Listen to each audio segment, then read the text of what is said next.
Good afternoon, and welcome to another edition of This Week in Digital Health. We are joined by the team at Mobile Mediq. Hey guys, what's going on? Hi. Hey, Mike. Hey. Hey Melissa, you are the CEO. Why don't you tell us a little bit about what Mobile Mediq is and why you founded it? Yeah, so Mobile Mediq is a healthcare provider company. We offer, for now, blood testing at home. So it's an entirely mobile service. We go to the client's house, wherever they wish to go. Right now, we cover the Greater Montreal area, and we've existed for now a little over 2 years. We started right off in the middle of the pandemic, for obvious reasons. It's a project that I was working on for a little over 5 years, but never had the guts to really go for it until the pandemic hit. And that's pretty much it. Right now, we keep growing, so it's very exciting. And beyond the obvious, pandemic, we don't want to go hang out with a bunch of other sick people, waiting in waiting rooms. But why did you launch this? Why was this need for mobile blood services? I saw the need there was a market for that. There was a need for it for something a bit different. So healthcare at home is kind of a newish concept. I saw other companies in different areas that had nothing to do with healthcare at all, trying to start the business, but never quite having the right formula. I had a clear idea of how I wanted it to get out there on the market, and healthcare, because of the experience I had, was the easiest, I guess, way that I saw it happening, and also the most needed, particularly in Quebec. Waiting lists are really long for many different services. Blood tests is one of them, which are usually things you kind of need stat most of the time. It's not something you want to wait for. And it's very feasible to do at home. So I thought it was the perfect way to start that business.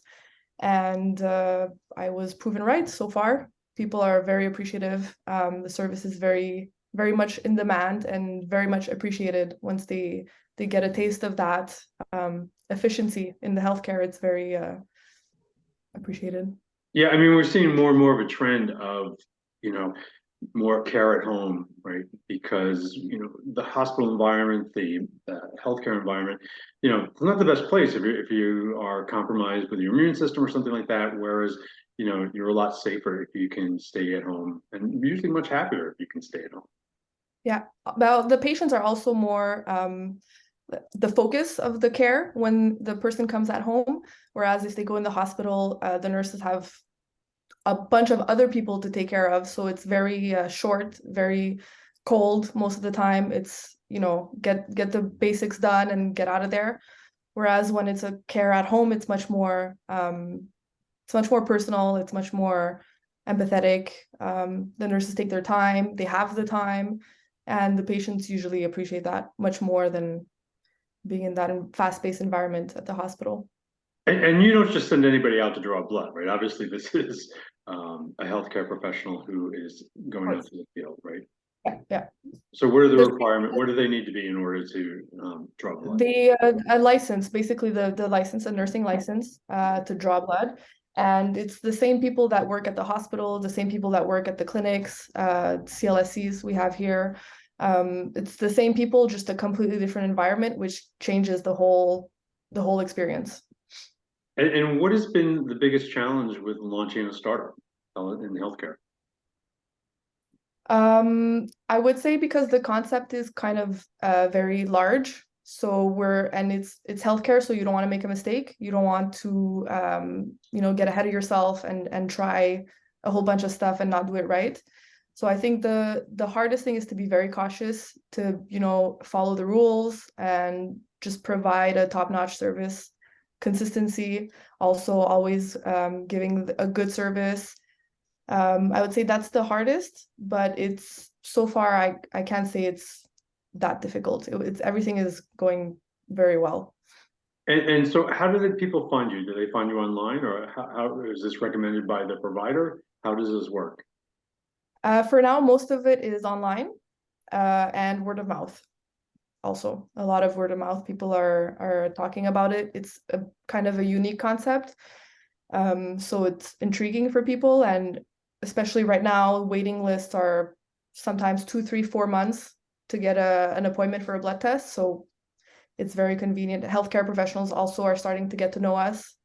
So when they prescribe or whatnot, they have tendency to talk about, the fact that we exist and that we are an option for their patients. And is this reimbursable? By private insurance, yes. Okay, so, but not the general Most care. Not if you don't have private insurance, no. But most of the people do have private insurance because Okay. it's with work. Most of people who work within larger organizations have private insurance, and it's very common here for people to have to subscribe to insurance. And so you've launched in Montreal, is that correct? Yeah. And what are your growth plans? For now, to expand within Quebec is priority. So far, we're reaching out kind of far. I would say a radius of about 100, 150 kilometers around Montreal. Eventually, the goal obviously would be to go towards Ontario, different provinces. But there's different rules for different provinces. So one step at a time, we'll get there. And you've been self-funded, correct? Yes, And 100%. how has that gone? Has that been a challenge or It's been a challenge because obviously it's a bit slower than if we had welcome to people in. Starbucks, right? Yeah, exactly. It's Takes slower, longer, costs more. yeah, Exactly. but at least we don't owe anything to anyone. We're in full control. We don't have the pressure of, performing versus not performing. We're at our own pace, and we don't have people from the outside, giving their input and putting pressure into doing stuff that we're not comfortable with. And the three of us, we have three different backgrounds that combined together are very, very solid. So we're going in the direction that we are comfortable going, and it's the right. It's going well. It's So going in the right. let's go around the table. Yeah. I know that Melissa, you are a serial entrepreneur. Your last venture was a non-healthcare venture, if I'm not mistaken. So tell us a little bit about your background and sort of the differences between a non-healthcare startup and a healthcare startup. They're very similar. I think the differences is very little in the technicalities, but the foundation is very much the same.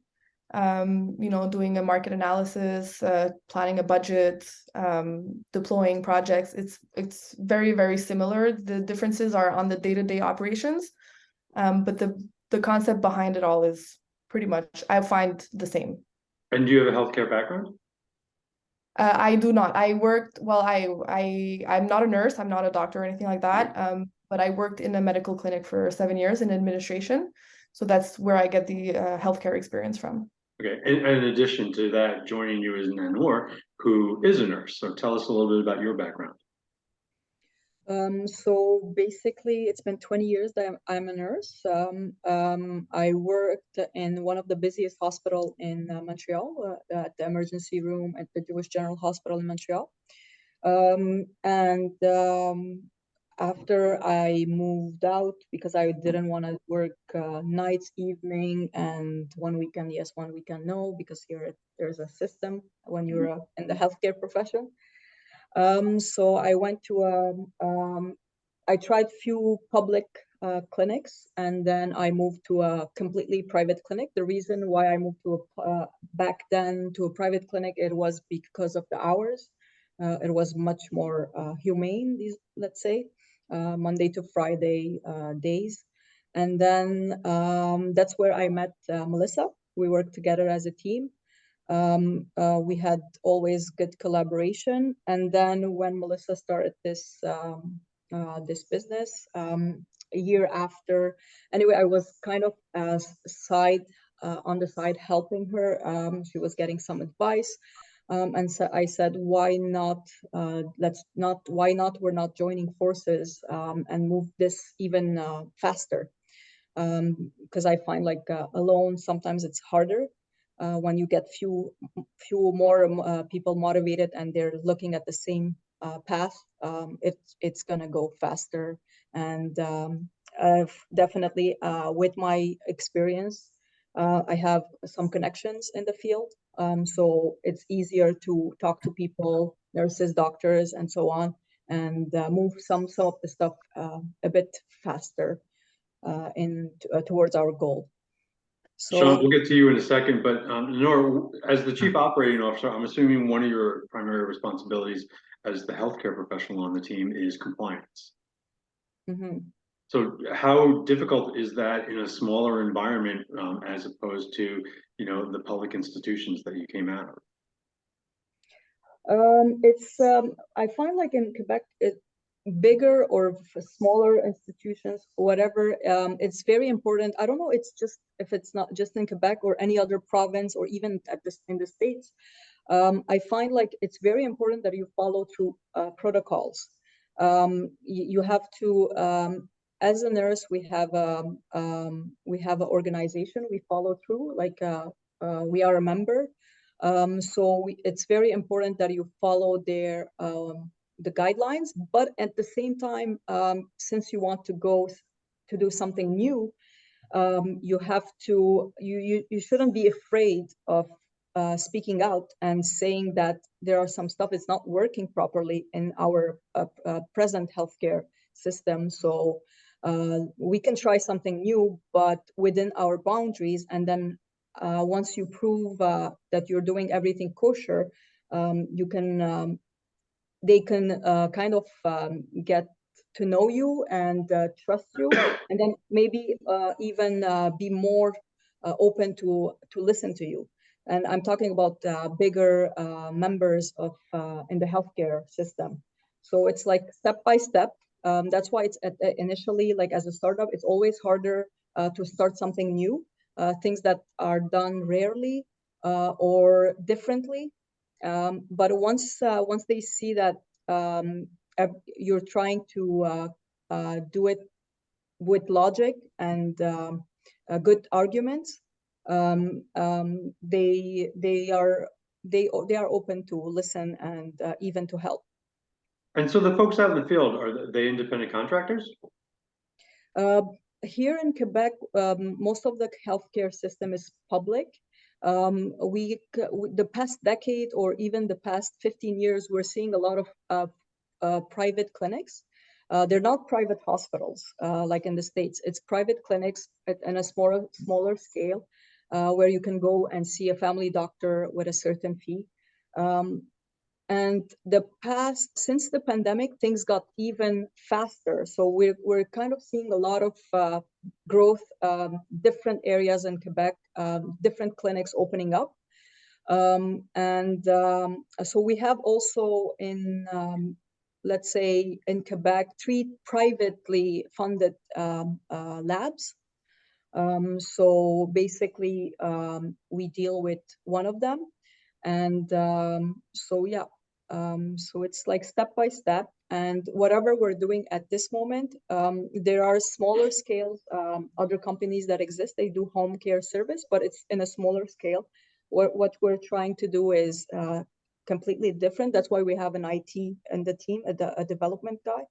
I don't know if it's Melissa or Sean will talk about, because I'm more into the healthcare part rather than the technicality of the IT part. Yeah, I mean, I guess my question was actually a little bit different. Was these are the folks that are out in the field? These are remote workers who I'm guessing are independent contractors. They're Right? contractors. So my question was going to go: how do you manage folks out in the field, remote workers, and maybe that's something that Sean's systems can speak to, because you have folks out in the field that you have to rely on and that are providing healthcare services off-site. So. Maybe that's a good sort of segue into Sean, and you can tell us a little about the systems you're building and how you ensure that this kind of information is collected and documented. Yeah, and that's exactly where where what we're building comes in, to communicate with our nurses that are in the field. To make communication easier, we developed a mobile app for our partners. We call them partners, our contract, all nurses. So they have this app where we send them the job requests that we have around the area, let's say, and they get notifications on their phone, and they have to, sort of like Uber, when you get a a call to pick up somebody or drive or deliver something. So they get the request and they it's optional. So that's how it goes. They get some information before they accept the request. So we don't give out the that part of the process is confidential to the patient. We don't give the exact address of and the name of the patient to our partner. In fact, they don't even see the name of the patient at all in the system until one nurse meets them and does the sampling. So that part is being taken care of by a mobile app that is obviously it's always in development, and we always keep adding enhancements here and there in our system. And it's backed up by a bigger brain, the back end of the whole system that connects everything together, which is connected to the mobile app, to the administration, like an operation website that Melissa takes care of to put in the requests, for example. But eventually we're gonna have a website for the clients. We have a website for the client right now, but it's kind of minor with little connectivity to the major system, but eventually it's going to get better, so they see all their requests, all their invoices, and all their information. Right now we operate mostly on the phone with the client, so the client calls them and we set up everything for them and we send it, but we're getting there slowly. So as you indicated, you're potentially collecting confidential information, and I'm assuming that if it's not HIPAA, there's a Canadian equivalent of HIPAA. It is. So how do you deal with the sensitivity of the data that you are conveying? Obviously, it's highly confidential. We have another system that takes care of the patient information. We don't store the patient information in our system. There's another third party that we work with. We store all the patient's information, and correct me if I'm wrong, guys, here, but that's what I know, that the patient information is stored there, including their prescription information and everything. So what we have in our system, and our system are based on Microsoft Azure. We went that way because Canada requires that your data centers are stored inside Canada, and Azure has data centers stored in Toronto, I believe. Okay. And that's why we went that way. And that was an advantage for me because I come from a Microsoft background. I work with .NET. So that was a kind of a smooth integration for me. Obviously there was a big learning curve for me to work with Azure because I've never worked with Azure before. So the client information is stored in an EMR specifically designed to store patient data, and they work not only with us, obviously they work with a lot of clinics around Canada and outside Canada. I think in the US even too, they have a bunch of companies working with them. So that part of that factor we're not really worried about right now, until we come to the stage where we integrate more with that third-party company, which we call EMR. Then things are going to be more but you're still a recipient of potentially personal information, because you have to convey their names, where they live, and that type of thing. So even though it's on a protected system, you still are transferring that information to your partner. Of course, and it's all obviously encrypted during transmission. After transmission in the database, everything is encrypted. There's no question about that. Yeah. But so what's the hardest part? Like you said, you're sort of building this, and you're still using some traditional methods, such as you're calling folks. What's the hardest part in digitizing this process? The hardest part, I would say, is obviously the confidentiality, making sure that there is no way to have a breach somewhere one day. Right now we're a small team. I don't have to worry a lot about that too much, but I don't work that way. I consider growing in the future. Sorry. So I take that into consideration when I'm developing, when I'm designing something. I consider, future updates to the company into consideration into my code, so that when we are there, I don't have to scrap everything and start over. Then when we are there, we're ready. It's just a little switch that I have to flip, and it's all good. And Melissa, what's the advantage of using the app to communicate with your partners as opposed to traditional means? Yeah, yeah, go ahead. Oh, the question's for you, because I was going to say Melissa's going to be more helpful. okay. Yeah, I was sort of moving it back around, sort of giving everybody a Yeah. chance to chat. So, okay, so definitely the advantage, because the concept of Mobile Mediq was to connect the clients to a large network of healthcare professionals, for now nurses. The app facilitates that communication because one information is shared, or a request in this case for an appointment is shared across all of the partners that are a part of the Mobile Mediq platform. The old way that we call now, the old way because we're on the app, was to communicate directly with each professional, which was over 40 at the time, and ask them if they were available or interested for this or this request. So it was extremely tedious, it was extremely long, and very not efficient. Whereas with the app, all of the information is stored there. The request is sent simultaneously to every partner that is part of the platform. And as soon as a partner responds, accepts the job, then we get the answer instantaneous, which avoids a lot of steps in the communication part, in the communication aspect. Much easier for the partners also to use the nurses, for them to use the platform. It's visual. There's a map. There's reminders, it's connected to their calendar. So they have all of that information on the app, which is much more user-friendly for them. And it's less of old school because everybody has a different schedule. So it wasn't plausible to have like a calendar. Every partner would have their own calendar and have their own availabilities. That wasn't the way to go. So it's much faster and easier and more efficient through the app, which was the So goal. looking forward, looking at 2023 and beyond, so what are your major challenges moving forward and growing? Who wants to answer that? I have too many challenges in my head. There's challenges everywhere, I think. Yeah. The challenges is to work consistently, not getting tired. I think that's the challenge, yeah. Because on a long term, on a daily basis, there is tons of things happening. You tackle them one at a time, and then you think you're finished. You're not done. The next day there is more, and every time you think that you have a success, like something finished, a project finished, there is like 2-3 other projects waiting for you.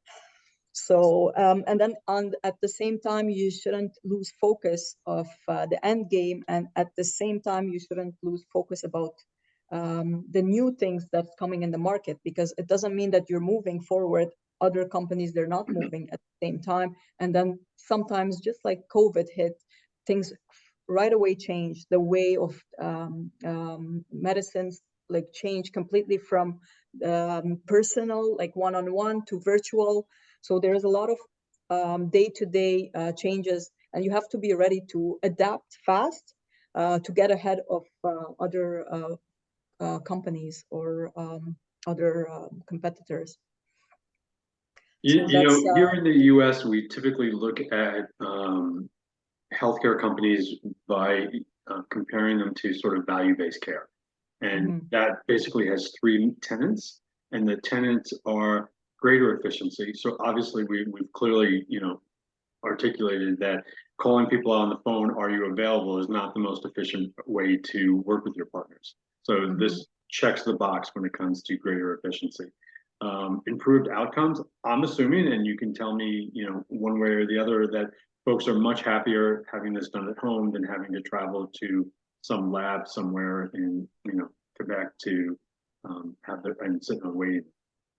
a fair assumption that they're happier in this environment? Fair assumption. Okay. And then the last part is cost savings. So how does the cost savings element of this, or how does the cost comparison of this, compare to going to a clinic and the services provided by a clinic, in a clinic environment or a lab environment? So for the cost, in this case for Quebec, it's different than other provinces because we have both the public and the private system. So we can't really compare this data with the public system because we are in the private system. If you want to compare it, so because the labs that are selling their services, to the public, where the public comes to them, the patient pays for the analysis, the blood tests, at the labs, they pay for that. With us, there's no price difference. Like we don't charge more. Actually, we charge less because we were a startup company. We wanted to break into the market. So we're on average less expensive, on top of giving an extra, which is going to the person's home. And another extra, another added value is we're available 24/7. We're open 24/7. Whereas the only other places that are open 24/7 are hospitals in Quebec. And even So seriously, if I want my blood drawn at 3 a.m, I can arrange that for you? Yep. So you must have a crazy partner who can't sleep. The three of us. And Most of the nurses Yeah, are you guys used- aren't drawing blood, I don't think, right?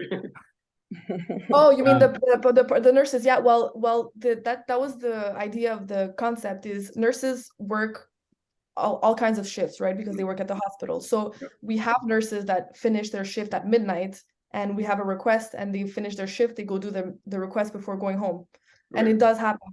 So we have partners that are available throughout the day, throughout the days of the week, throughout the time of day. So it's entirely plausible. It does happen, and no other companies, because they have like nurses that are employees that work 8 to 4, like fixed shifts, and that's not the formula that we have. So that's why we're able to provide that service the whole day, 24 hours. So that's the added value compared to other companies who offer the service let's say the traditional way. And then let's circle back to sort of to wrap this up a little bit is where are you going to go in 2023, and so what are some of your growth plans? Go ahead, Nonor. I don't know. Should we spill the beans? That's the thing. Should we say this live or? I think for 2023, our goal is to scale up without losing the quality of what we already do. We laid out over the past 2 years kind of a very strong foundation, a solid method that has proven to be very efficient, and it works, and the clients are satisfied, the partners are satisfied. It's a win-win on both parties.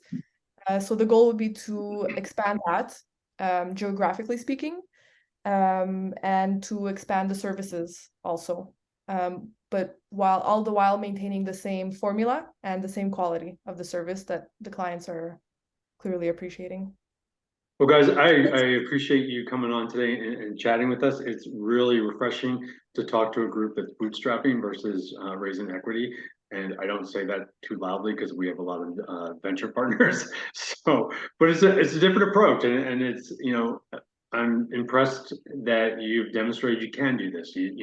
That not every single startup requires outside equity or investors, and it gives you a certain amount of latitude, like you said, to do it your way versus having people tell you how to do it. So we would love to check in with you guys in 6 months or a year, see how it's going, hear some more war stories. But again, thank you very much for joining us, and we wish you the best of luck. Thank you for having us. Thank you, Mike. All right, thank you. Thanks. Have a good day.